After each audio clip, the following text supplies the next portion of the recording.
What's up? It's your boy the Philharmonic, and we're sitting here at the Rapshack.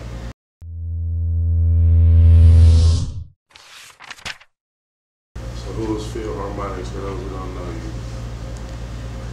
What's funny is like my homies who run this shit, Corey. I fucking knew this dude. Like, he knew me right when I came out of high school. I met him through Max, and then him through Rick. And I was just this little dude on the scene who just like started making beats and shit. And I just found my way in like a decade. Has it been that long? No, it's been a little less than a decade. It's like 8 years. Right. It feels like a decade. Right.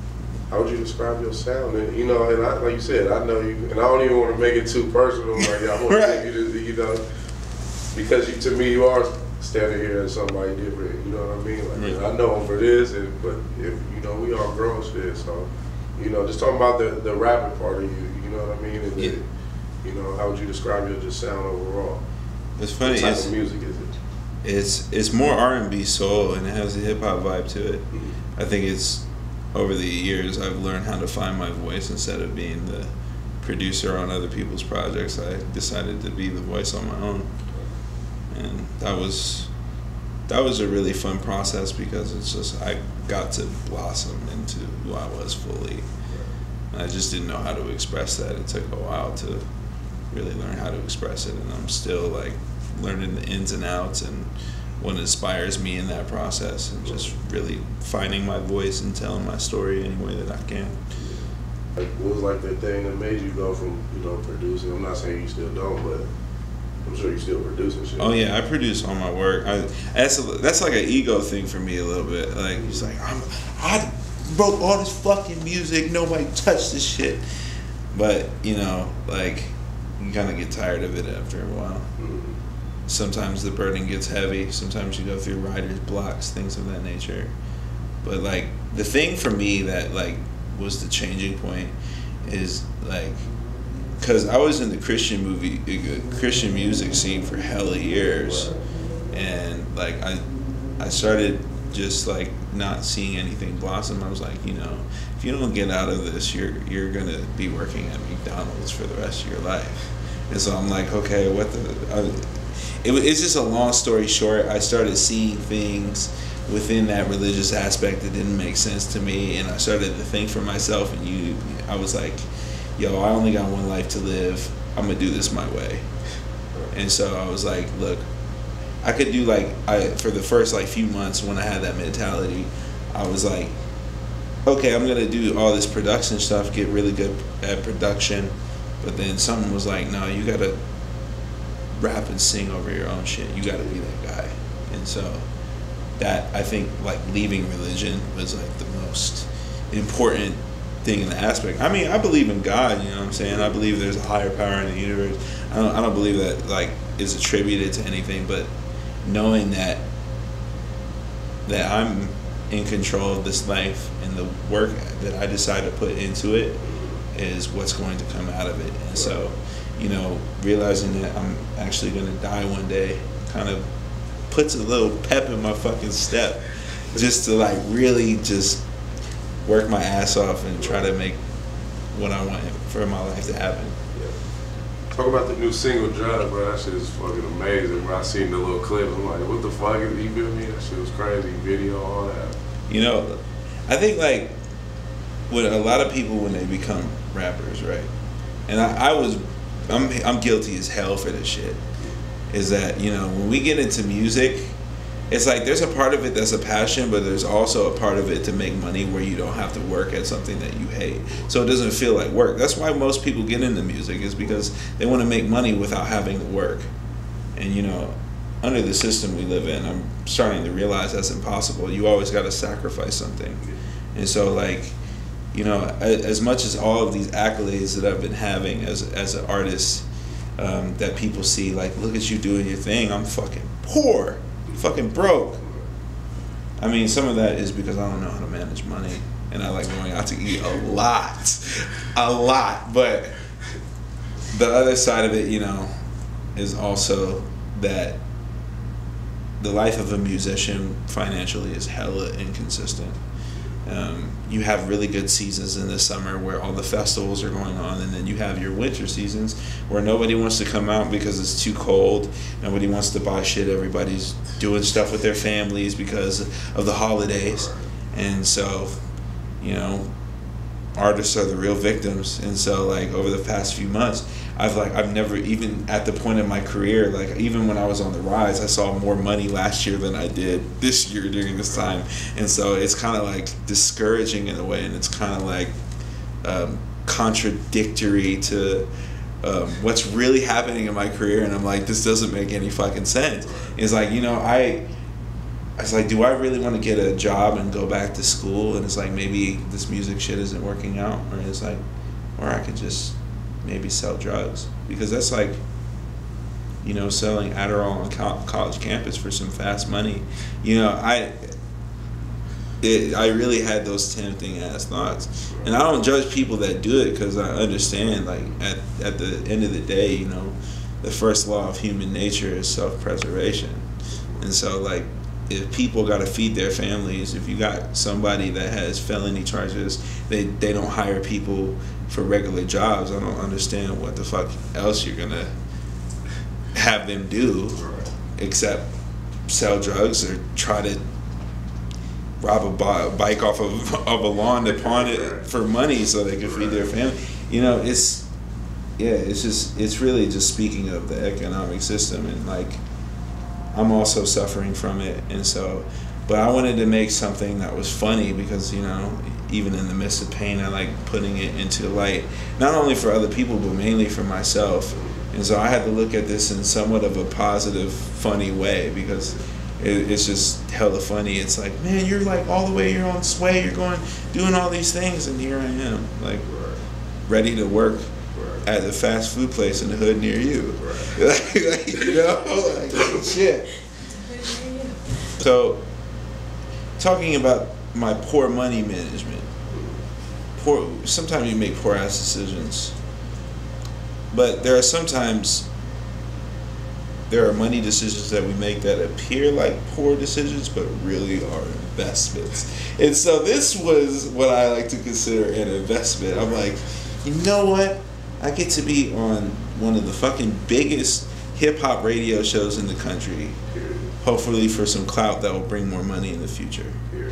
And, you know, it's $400 for this plane ride to New York. I don't have a place to stay. I'll figure that shit out later. I just know that I gotta be at this event. And going during New York City in the wintertime and not having a place to stay is, you know, is quite a risk. Right. And, but, you know, I'm like 25. I'm like, fuck it. I'm gonna do it. Right. And so I was like, my landlord can wait for that shit. He's a Trump supporter anyway. He can fucking wait for that shit, rich ass motherfucker. I was like, he can wait for that, and I'm gonna go do this rap stuff. Right. So, well, yeah, I had people helping me. There's a lot of people in Sacramento. This idea that Sacramento isn't this supportive city is complete bullshit. I've had so many people, especially people that believe in me, that have helped me from all areas that I could never do on my own. And so it's like, you know, being able to see that happen during a time where I needed help was just really comforting, really reassuring of me continuing on the journey. And so I bought the plane tickets. My label helped me with rent, and just move forward from there. Yeah. Talk about the Ace of Space show. I know you said that was the first time you performed and shit. I fucking missed it, bro. I swear to God, I was in my heart. I wanted to go see that shit, and then I just missed it on. I think it was on Saturday. Yeah. Last Saturday or something. It wasn't my first show, because I did open for Bone Thugs like a while ago, but it wasn't with the band. Now, like, being able to perform my music like on that stage for that audience at that time was unreal. See, I've been on that stage a couple times just as a solo artist. It doesn't feel the same. Like, you know, when you have a few talented musicians backing you with their own taste and flavor of how the track should be performed, it just gives a total new energy. And like I got to experience that on stage, and you know, having a lot of people coming out that support you just gives you just revitalizes the energy and just makes you, it's just an amazing experience. Like I'll always remember that. It's kind of like a gang-ridden city, so you know more of the gang music popular. And most people only see like the you know what I mean, those type of level, but they're overlooking guys like you said, Hobo, Nate, you know what I mean? Right. So I was gonna ask you, how do you feel about that, or do you feel opposite, like you get the respect because you're touching a different market, or? I've always, when it's come to the hood in Sacramento, I've never seen anything more supportive. Because when you go to Midtown and you're performing in bars and shit, you don't get that same reception, that same support. Like I've always wondered, it's like you have to be in polar opposites. You have to either be in the rock scene or you got to be in the hood scene to really get the clout from your own city that will put you up on a national level. Now, people like me, for instance, are in this little circle right here. So for the last 2 years, I've been figuring out how to like maneuver going into both markets, you know, that I can appeal to this crowd and this crowd. Because I know like most people in the hood, when they hear my music, they're like, I fuck with this soul sound. Like they're way more supportive on this end, in my opinion, than some of the people out here. Because it's like, you know, there's a lot, because a lot of people in this side are actually the musicians. Like when you're in this thing, it's the musicians, and so you kind of get the fear of the greed, like competition, and but luckily I haven't seen that, because I think, but it's something that as artists we all gotta fight, because that greed exists inside of me and inside of like all the artists, and so you know, like I wanted to make collaboration the new competition, because I was like, look, I've seen all of these people, you know, if try to do it by themselves and they all fail, but if we help each other up, we can all have that platform where we can be able to get our necessities just fine. And so that started to click for me, but it's at the same time you gotta fight that shit every day. But that's where, like, when I see people from the hood, like they have that team mentality more than anybody in the whole fucking town I've ever seen. And that's like, that kind of energy is what like motivates me to keep doing what I'm doing, and to just, you know, try to do the same for people that inspire me. What would like a Grammy mean to you?